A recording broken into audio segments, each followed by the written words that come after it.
So basically जो हम telecalling करेंगे और टेली मार्केटिंग करेंगे उसमें डेटाबेस जो मिलेगा, जिसमें स्टूडेंट का डेटाबेस हो सकता है, बाद में टीचर्स का हो सकता है, स्कूल का हो सकता है, इसमें पेरेंट्स का हो सकता है।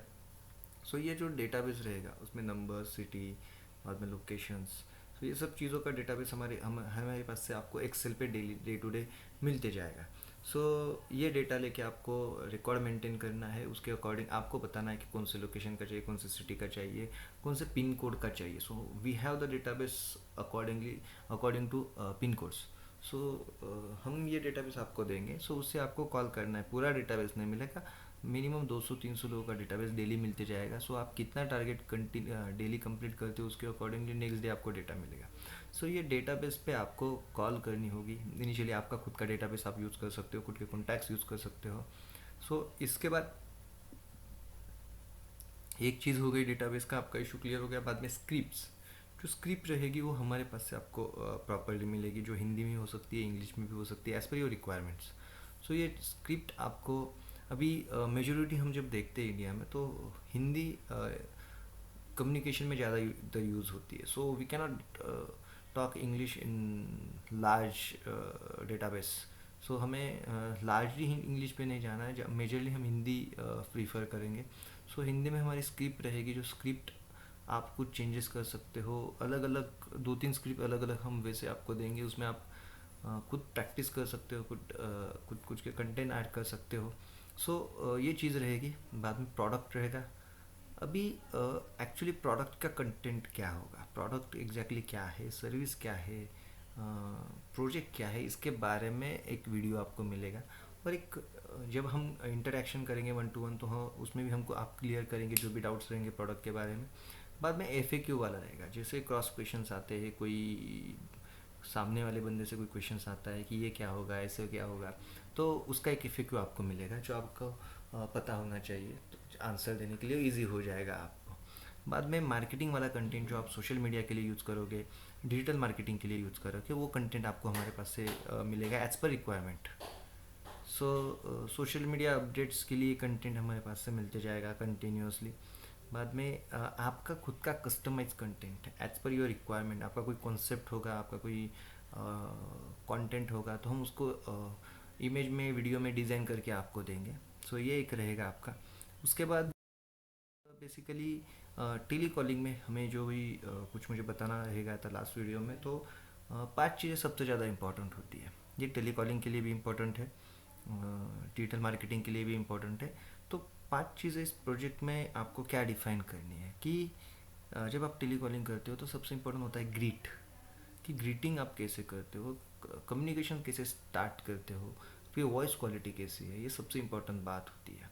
सो एक फ्रेश स्टार्ट होना चाहिए, एक प्रॉपर कम्युनिकेशन इस्टेब्लिश होना चाहिए।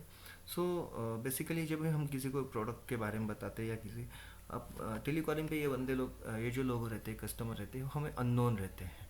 सो हमें ऐसा ट्रीट करना है कि हम उनसे मिले कुछ सालों पहले, हमें उनसे कुछ कम्युनिकेशन ऑलरेडी हुआ है। सो उससे हमें हमारा जो फियर रहेगा वो थोड़ा कम हो जाएगा। सो एटलीस्ट हमें उनसे जब बात करेंगे तो हमें ये पता होना चाहिए कि वो लोग हमें अननोन नहीं है। सो जब ये पता होगा कि अननोन नहीं है, तो उससे हम एक रेपो बिल्ड कर सकते हैं उनसे। सो ये चीज़ थोड़ा बाकी थी बताना, तो यहाँ पे मैं बता रहा हूँ। बाद में सबसे इम्पोर्टेंट पार्ट होता है कि क्वेश्चनरीज। जब भी आप कोई क्लाइंट को क्वेश्चन, जैसे मैं अभी आपको पूछता हूँ कि आपको करंटली जॉब है या नहीं है, तो आपका जो भी आंसर आपको, अभी मैं क्वेश्चन अगर पूछता हूँ, क्या होता है कि एक कस्टमर की एक साइकोलॉजी बिल्ड करनी होती है। साइकोलॉजी यानी इस आपको लास्ट में क्या चाहिए कि आपका प्रोडक्ट लेने में बंदा पॉजिटिव होना चाहिए, यानी उसका आंसर यस होना चाहिए। तो यस, ये जो लास्ट वाला आपका ऑब्जेक्ट है, गोल है, उसको स्टार्ट इनिशियली करना है कि उसका एक माइंडसेट बनाना है यस के लिए।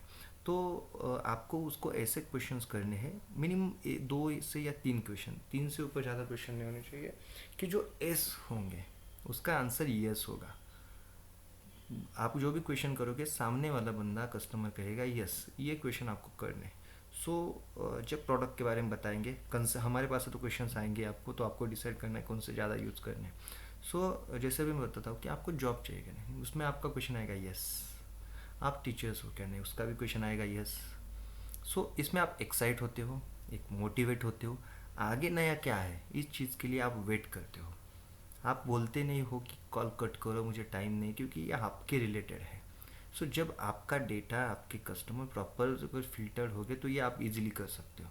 सो ये दोनों क्वेश्चन के बाद अगर मैं बोलता हूँ कि मेरे पास ये ट्रेनिंग है, ये वो है, ये सा जॉब है वैसा जॉब है, तो मैं आपको ये चीज़ के बारे में क्या होता है कि जब मैं आप सॉल्यूशन का वेट करते हो, क्वेश्चन के बाद सामने वाला बंदा क्या सॉल्यूशन देगा उसका वेट करते हो।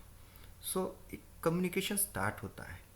सो अगर ये क्वेश्चन आपके प्रॉपर हुए, सामने वाला रिस्पॉन्स यस आया, तो आपने फर्स्ट बैटल तो विन किया होगा यहाँ पे। सो सेकंड आता है कि आपको इनिशियली इसको प्रोडक्ट क्या है, सर्विस क्या है, इससे आपको उसको लेना देना नहीं। आपको उसको एक कॉन्सेप्ट बतानी है। ये कॉन्सेप्ट, जैसे अभी कोई बंदा इंश्योरेंस बेचता है तो उसको इंश्योरेंस के बारे में कुछ बताना नहीं है। उसके बेसिस पे जो भी कॉन्सेप्ट रहेगी, उसकी जो वैल्यू रहेगी, ये कॉन्सेप्ट क्या है, उससे जो बेनिफिट्स होने वाले हैं वो उसको बताना है। सो कॉन्सेप्ट आपको डिफाइन करनी है कि एग्जैक्टली ये कॉन्सेप्ट क्या होगी। कि जो कॉन्सेप्ट आपको डिज़ाइन करनी है, जो 2 से 3 लाइन में आपको उसको डिफाइन करनी है कि ये आप जो भी प्रोजेक्ट कर रहे हो उसकी एग्जैक्टली कॉन्सेप्ट क्या है 3-4 लाइन में। सो उससे क्या हो जाएगा कि उस प्रोडक्ट को आपको भी लेना देना नहीं होगा, उसको भी नहीं होगा। तो एक कॉन्सेप्ट के ऊपर उसका एक क्यूरियस माइंड जनरेट होगा। तो आप अब प्रोडक्ट पे नहीं बोल रहे हो, परचेसिंग माइंड तो अभी जनरेट नहीं हुआ है। सो कॉन्सेप्ट उसके मन में बैठेगी। एक बार कॉन्सेप्ट मन में बैठी तो सोल्यूशन के लिए वेट करता है। So what solution you are giving. So इसमें हमें सोल्यूशन बताना है, इसमें भी हमें प्रोडक्ट नहीं बताना है। सो जो भी प्रॉब्लम रहेगा, जो सामने से बंदे का सामने आएगा, तो उसके ऊपर आपको सॉल्यूशन, कॉन्सेप्ट के ऊपर सॉल्यूशन देना है। सो जब आप कॉन्सेप्ट बताते, क्वेश्चन करते हो, उसका आंसर यस आता है। कॉन्सेप्ट बताते हो, उसका इंटरेस्ट जनरेट होता है।